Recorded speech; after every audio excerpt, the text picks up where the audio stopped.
ప్రజా వ్యవస్థ ప్రతినిధి నవంబర్ 21 ఈ నెల 27, 28వ తేదీల్లో తెలంగాణ జాగృతి అధ్యక్షురాలు ఎమ్మెల్సీ కవిత జనంబాట కార్యక్రమాలు కామారెడ్డి జిల్లాలో నిర్వహిస్తున్నానని తెలంగాణ జాగృతి జిల్లా అధ్యక్షులు సంపత్ గౌడ్ తదితరులు తెలిపారు. శుక్రవారం కామారెడ్డిలో విలేకరులతో మాట్లాడారు. 27న నిజాంసాగరం మండలం నుండి బాన్స్వాడ, జుక్కల్, ఎల్లారెడ్డి, కామారెడ్డి నియోజకవర్గాల్లో జనంబాట కార్యక్రమం ఉంటుందని, ఈ కార్యక్రమంలో ప్రజల సమస్యలను ఎమ్మెల్సీ కవిత స్వయంగా తెలుసుకుంటారని జాగృతి జిల్లా ప్రతినిధులు తెలిపారు. 28న కామారెడ్డి జిల్లా కేంద్రంలో మేధావులతో సమావేశం ఉంటుందని సంపత్ గౌడ్ తదితరులు తెలిపారు. జనంబాట కార్యక్రమాన్ని అభిమానులు, కార్యకర్తలు, ప్రజలు విజయవంతం చేయాలని సంపత్ గౌడ్ కోరారు.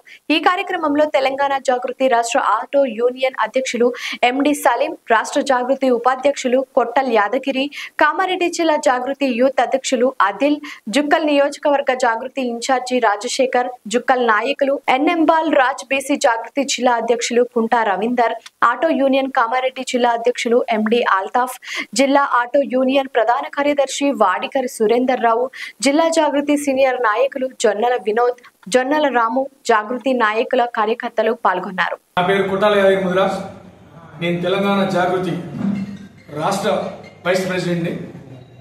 ఈరోజు మీ అందరూ తెలుసు, అక్టోబర్ 25వ తారీఖు నాడు జాగృతి జనంబాట అనే కార్యక్రమాన్ని తీసుకోవడం జరిగింది. కవితక్క గారు వారు 33 జిల్లాలు, ఈ రాష్ట్రంలో 33 జిల్లాల రాష్ట్ర పర్యటనను జనంబాట అనే కార్యక్రమంతో ఈ రాష్ట్రం మొత్తం తిరగాలనే ఒక ఉద్దేశంతో ఈ జనంబాట కార్యక్రమాన్ని తీసుకుంది. దాంట్లో భాగంగానే మరి ప్రతి జిల్లాకు వెళ్లి ఆ జిల్లాలో ఉన్న సమస్యలను తీసుకొని ఆ సమస్యల మీద పోరాటాలు చేయడమే తన ధ్యేయంగా, ఒక ఆర్గనైజేషన్ అనేది ప్రజా సమస్యల మీదే పనిచేసే ముఖ్య ఉద్దేశంతో పనిచేస్తున్నటువంటి ఏకైక సంస్థ తెలంగాణ జాగృతి. ఈ సందర్భంగా ఈ రాష్ట్ర పర్యటనలో భాగంగానే ప్రతి జిల్లా తిరుక్కుంటూ రేపు 27, 28వ తారీఖు నాడు కామారెడ్డి జిల్లా పర్యటనలో భాగంగా ఈ రోజు గౌరవ జిల్లా అధ్యక్షులు సంపత్ గౌడ్ గారు ఈ ప్రోగ్రామ్ కు ఇన్ఛార్జ్. మరి మేము రావడానికి కారణం ఏంటంటే, మరి జిల్లా పర్యటనలో భాగంగా పర్యవేక్షణకు మేము ఇక్కడ రావడం జరిగింది.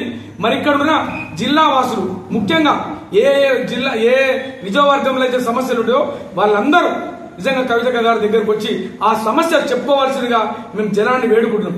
ఎందుకంటే ఖచ్చితంగా ఈ రాష్ట్రంలో సమస్యల మీద పోరాడుతున్నటువంటి ఏకైక సంస్థ తెలంగాణ జాగృతి మాత్రమే. పార్టీలకు అతీతంగా, రాజకీయాలకు అతీతంగా నడుస్తున్నటువంటి సంస్థ. నిజంగా ఈ రోజు ఎక్కడైతే సమస్య ఉందో అక్కడ జాగృతి ఉంది, ఎక్కడైతే సమస్య ఉందో అక్కడ కవితక్క ఉంది అనే రీతిలో పనిచేస్తున్నటువంటి సంస్థ తెలంగాణ జాగృతి. ఈ రోజు మరి మీరు చూసినట్టయితే, మరి గతంలో ఈ రోజు ఎక్కడ చూసినా గానీ మరి గతంలో తిరిగిన జిల్లాల పర్యటనలో భాగంగా ఎక్కడెక్కడైతే జిల్లాలో పర్యటిస్తుందో అక్కడ సమస్యల మీదనే తెల్లారి ప్రెస్ మీట్ చేస్తుంది.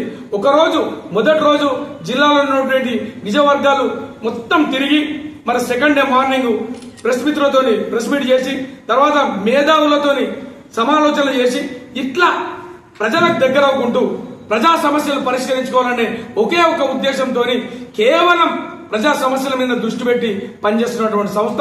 కాబట్టి ఈ రోజు కామారెడ్డి ప్రజలందరికీ మేము ఒక్కటే కోరుకుంటున్నాం, నిజంగా ఎక్కడైతే సమస్య ఉందో అక్కడ కవితక్క ఉంటుంది, సమస్య పరిష్కరించడానికి కవితక్క ముందుంటది. ఎలాంటి రాజకీయాలకు అతీతంగా పనిచేస్తున్నటువంటి సంస్థ కాబట్టి పెద్ద ఎత్తున ఈ జనంబాట కార్యక్రమంలో పాల్గొనాలని చెప్పేసి ప్రజలను కోరుచున్నాం. మెదక్లో జరిగిన సమస్య చెప్తా. ఒకటి, మేము మెదక్లో మొట్టమొదటిసారిగా నర్సాపూర్లోకి వచ్చి ఆ రోజు నవంబర్ 14 చిల్డ్రన్స్ డే కాబట్టి ఒక స్కూల్లో చిల్డ్రన్స్ డే జరుపుకున్నాం. ఆ తర్వాత రెడ్డిపల్లె అనే గ్రామం, రెడ్డిపల్లె, మూసాపేట, కాజాపేట, చింతకుంట ఇట్లా 10 నుండి 12 గ్రామాలు RRR లో ఎఫెక్ట్ అవుతున్నాయి. రైల్వే లైన్ వస్తుంది, మన కాళేశ్వరం కాలువ పోతుంది, సంగారెడ్డి కాలువ పోతుంది, హైటెన్షన్ వైర్ పోతుంది. వీళ్ళంతా గుమ్మగూడుగా ఒక్కటే పెద్ద ఎత్తున కవితక్క గారిని కలిసి మరి వాళ్లకు ఈ సమస్య ఆమె దృష్టికి తీసుకుపోవడం జరిగింది. ఈ సమస్య తీసుకుపోయిన వెంటనే ఆమె తెల్లారి ప్రెస్ మీట్ చేసి గవర్నమెంట్ ను మరి ఈ రోజు మీరు 12 లక్షలు ఇస్తున్నారు, తర్వాత 41 లక్షలు ఇస్తున్నారు, ఆ 41 లక్షలు ఇట్లా ఏక టైంలో ఇస్తలేరు, ఏకకాలంలో ఇస్తలేరు. ప్రజలు ఈ రోజు ఇక్కడ నష్టపోతుంది. మరి చిన్న చితక 59 ఎకరాలకు 56 మంది ఓనర్లు ఏది రెడ్డిపల్లి గ్రామంలో వీళ్ళ జాగా మొత్తం పోతున్నాయి. వారు రోడ్ల మీదకి వస్తున్నారు కాబట్టి ₹1,00,00,000 పరిహారం ఇవ్వాలి, ఎట్ టైం ఇవ్వాలి.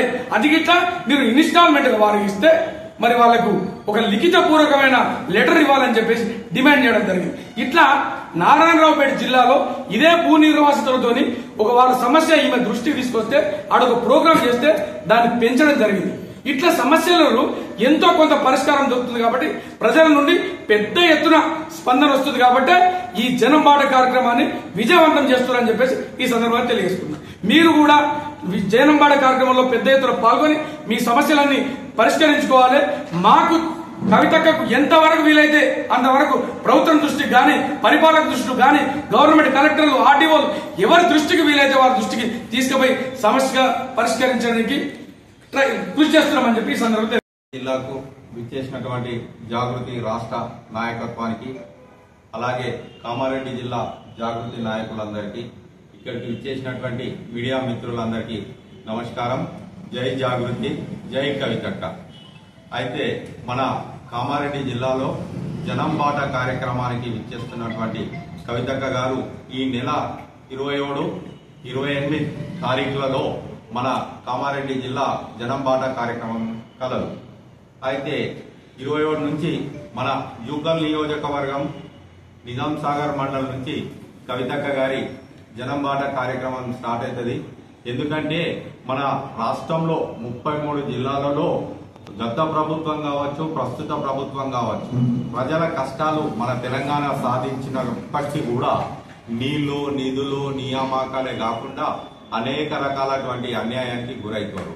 ఈ కోణంలో కవితక్క గారు ఆలోచన చేసి నిజంగా మనకు ఇంకా తెలంగాణ వచ్చినప్పటికీ సామాజిక తెలంగాణ రాలేదనే ఉద్దేశంతో, ప్రజలకు అన్ని ఫలాలు అందలేదనే ఉద్దేశంతో, రానున్న రోజుల్లో ఈ భవిష్యత్ తెలంగాణ ఏ విధంగా ఉంటే బాగుంటుందనే ఉద్దేశంతో మంచి బంగారు తెలంగాణ, నిజమైన బంగారు తెలంగాణ రావాలనే సంకల్పంతో మన బీసీలకు 42% రిజర్వేషన్ సాధించాలి, ఎస్సీల హక్కులు, ఎస్టీల హక్కులు, మైనార్టీలై ఈ అగ్రవర్ణ పేదలు అనేక రకాలుగా ఇవాళ కొన్ని కారణాల వల్ల నష్టపోతారు.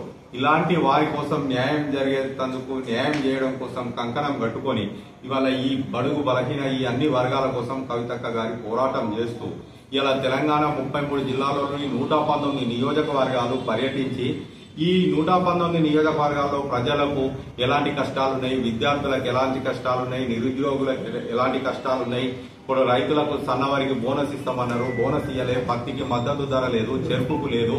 ఇలా ఆర్మూర్ ప్రాంతం, నిజామాబాద్ ప్రాంతంలో పసుపు రైతులకు చాలా ఇబ్బంది ఉంది. నిజాం సాగర్ ప్రాజెక్టులో పూడిగా తీయకపోవడం వల్ల అది ఎంతో గుమ్మిలాగా ఉన్నటువంటి నిజాం సాగర్ డ్యామ్ ఇవాళ తాంబూలం లాగా వెడల్పుగా అయింది. అందులో మట్టి తీయకపోవడం వల్ల నీటి నిల్వ శాతం తగ్గుతుంది. దీనివల్ల వర్షాకాలంలో నీరు వచ్చినప్పుడు మన బ్యాక్ వాటర్ ఎక్కువై కొన్ని ఎల్లారెడ్డి నియోజకవర్గంలో చాలా ప్రాంతాల పంట మునిగి మొన్న దాదాపు ఒక 10,000 మంది మన జిల్లాలో పంట నష్టం జరిగింది. మన జిల్లాలో ఇలాంటి రైతుల పరిస్థితులు చూసి వాళ్ళకు ఆదుకునే విధంగా సంబంధిత శాఖ అధికారులకు మాట్లాడాలనే ఉద్దేశంతో కవితక్క గారి జిల్లా పర్యటన చేస్తారు. 27 నుంచి జూకల్ నియోజకవర్గం, బాన్స్వాడ నియోజకవర్గం, ఎల్లారెడ్డి, లింగంపేట్, తాడ్వాయి, నాయరెడ్డిపేట మండలం నుంచి కామారెడ్డి జిల్లాలకు 27 నాడు రాత్రి వరకు కవితక్క గారు కామారెడ్డికి రాత్రికి చేరుకుంటారు. తదనంతరం 28 నాడు కామారెడ్డిలో ఇక్కడ మేధావులతోటి కామారెడ్డి జిల్లాలో ఉన్న బీసీ, ఎస్సీ, ఎస్టీ, మైనార్టీ సంఘాలు కావచ్చు, కుల సంఘ నాయకులు, రిటైర్డ్ ఎంప్లాయీస్, తెలంగాణ ఉద్యమకారులు, అనేక రంగాలలో ఉన్నటువంటి మేధావులను పిలిచి వాళ్ళతో అమూల్యమైన వాళ్ళ సలహాలు తీసుకొని భవిష్యత్ తెలంగాణ ఎట్లా ఉండాలనే ఉద్దేశంతో వారితో మాట్లాడడం జరుగుతుంది. తదనంతరం 28 నాడు ప్రెస్ మీట్ కూడా ఇక్కడ ఉన్నది. తర్వాత ఈ కామారెడ్డి పట్టణంలో మొన్ననే మనం అధిక వర్షాలు రావడం వల్ల జిఆర్ కాలనీ కావచ్చు, కౌండిన్య కాలనీ కావచ్చు, అనేక రకాలైనటువంటి కాలనీలు వర్షాలకు మునిగిపోయి దాదాపు ఒక్కొక్క ఇల్లుకు 8 నుంచి 10 లక్షల రూపాయల నష్టం జరిగింది. అలాంటి ఇళ్లను మేము ఆనాడు జాగృతి తరఫున, కామారెడ్డి జిల్లా జాగృతి తరఫున మేము సందర్శించడం, పలు సేవా కార్యక్రమాలు జిల్లాలో చేసినాం. లింగంపేట మండలంలో కోమటిపల్లిలో ఇళ్లకు నీళ్ళు వచ్చిన వారికి ఆర్థిక సాయం చేసినాం. పులిహోర ప్యాకెట్, వాటర్ బాటిల్, రకరకాలు ఎక్కడ ఏ అవసరం ఉంటే ఆ వీలైనటువంటి కార్యక్రమాలు జాగృతి ద్వారా చేసినాం. భవిష్యత్తులో ఇంకా ఏం చేయాలనేది కవితక్క గారు దిశానిర్దేశం చేస్తారు. కాబట్టి 27, 28 జనం బాట కార్యక్రమాన్ని కామారెడ్డి జిల్లాలో విజయవంతం చేయటకు మేము ఈ రోజు సన్నాహ సభ నిర్వహించడం కొరకు ఇక్కడికి వచ్చేసి కాబట్టి దిగ్విజయవంతంగా ఈ జనంబాట కార్యక్రమం కామారెడ్డి జిల్లాలో చేస్తామని తెలియజేస్తూ జై తెలంగాణ, జై కవితక్క. లైక్ చేయండి, షేర్ చేయండి, సబ్స్క్రైబ్ చేయండి. మరిన్ని వీడియోల కోసం బెల్ సింబల్ పై క్లిక్ చేయండి.